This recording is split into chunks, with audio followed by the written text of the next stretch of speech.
Duplicate epic নিয়ে কি পদক্ষেপ, এখনো পর্যন্ত কত কার্ড বাতিল, এই সংক্রান্ত আরো একগুচ্ছ প্রশ্ন এবার তুলে দিল জাতীয় নির্বাচন কমিশন।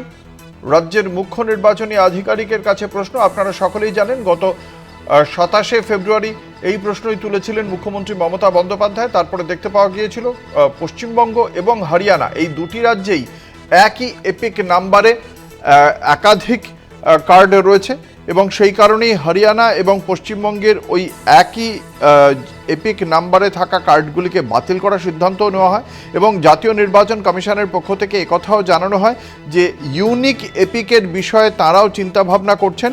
তারা স্বীকার করে নেন যে এই সমস্যাটা রয়েছে।